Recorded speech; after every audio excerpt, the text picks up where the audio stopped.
আচ্ছা, আমরা কেন ঠাকুরের নাম জপ করব বা নাম শুনব? তো আজকের স্টোরিটা সেই নিয়ে। এসো শুরু করি। একদিন নারদ মুনি কৃষ্ণ ঠাকুরের কাছে গেলেন, গিয়ে বললেন, প্রভু প্রভু, সারাদিন তো আমি নারায়ণ নারায়ণ নারায়ণ করি, তো একটু বুঝিয়ে বলবেন আপনার নামের মহত্ব? তখন কৃষ্ণ ঠাকুর বললেন, না, তুমি অনুভব করো আর সবাইকে অনুভব করাও। তখন নারদ মুনি বললেন, ঠিক আছে প্রভু। তো কৃষ্ণ ঠাকুর বললেন, যাও দেখো ওই দূরে একটা পোকা আছে, ওর কানে গিয়ে আমার নাম করো। নারদ মুনি গেলেন, তার কানে গিয়ে বললেন, ওম নমো নারায়ণা। সাথে সাথে পোকাটা মারা গেল। নারদ মুনি বললেন, এ কি হলো? প্রভুর কাছে এসে বললেন, প্রভু প্রভু, আপনার নাম করলাম ওর কানে, আর পোকা তো মারা গেল। তখন কৃষ্ণ ঠাকুর হেসে বললেন, ও তাই নাকি? আচ্ছা ঠিক আছে, এরপরে দেখো ওই গেছে একটা প্রজাপতি বসে আছে, তুমি ওর কাছে যাও, ওর কানে গিয়ে আমার নাম করো। নারদ মুনি বললেন, ঠিক আছে, গিয়ে বলল, ওম নমঃ নারায়ণ। সাথে সাথে প্রজাপতিটাও মারা গেল। নারদ মুনি ভাবছেন যে কি হচ্ছে এটা, আবার প্রভুর কাছে গেলেন ছুটে, যে প্রভু প্রভু, আপনার নাম তো করলাম কিন্তু ও তো মারা গেল। তখন কৃষ্ণ ঠাকুর বললেন, ও তাই নাকি? আচ্ছা ঠিক আছে, এবার তুমি দেখো ওই দূরে একটা হরিণ আছে, ওর কানে গিয়ে আমার নাম করো। তখন নারদ মুনি আবার গেলেন, ওর কানে গিয়ে বললেন, ওম নমঃ নারায়ণ। সাথে সাথে হরিণটাও মারা গেল। এবার তো নারদ মুনি খুব চিন্তায় পড়ে গেলেন, এ কি হচ্ছে প্রভু? আবার ফিরে এসে বললেন, প্রভু প্রভু, একই তো হলো। তখন কৃষ্ণ ঠাকুর বললেন, ও তাই নাকি? আচ্ছা ঠিক আছে, এবার দেখো দূরে একটা গাভী আছে, ওই গাভীর কানে গিয়ে আমার নাম করো। তখন নারদ মুনি একটু চিন্তায় পড়লেন, তারপর ভাবলেন প্রভু বলেছে, এই ভেবে গিয়ে ওর কানে গিয়েও বলল, ওম নমঃ নারায়ণ। সাথে সাথে গাভীটাও মারা গেল। এরপরে নারদ মুনি তো খুব চিন্তায় পড়ে সাথে সাথে প্রভুর কাছে ছুটে গেলেন, গিয়ে বললেন, প্রভু প্রভু, এ কি হচ্ছে? যার কানে গিয়ে আপনার নাম করছি সেই তো মারা যাচ্ছে, আমার এটা কি কর্ম তৈরি হচ্ছে?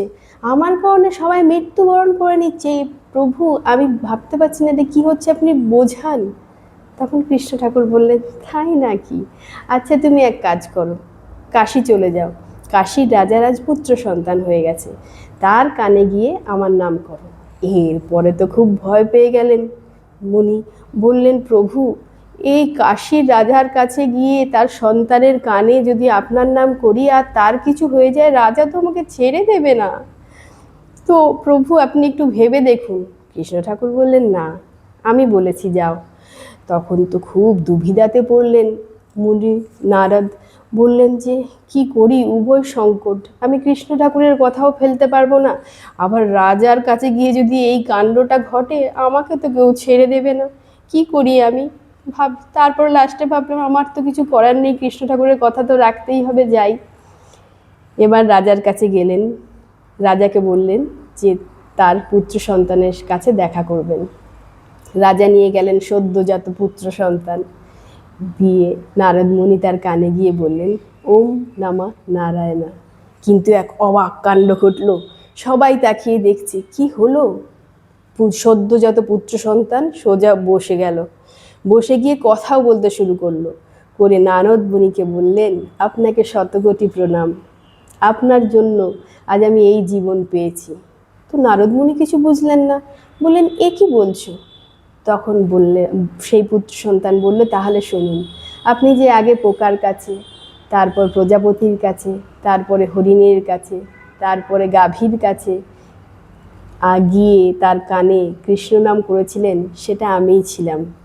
প্রত্যেকটা জন্মে কৃষ্ণ নাম শোনার জন্য আমি মুক্তি লাভ করেছি, আর আজকে সেই জন্মগুলো পেরিয়ে রাজার পুত্র সন্তান হিসেবে জন্মগ্রহণ করেছি।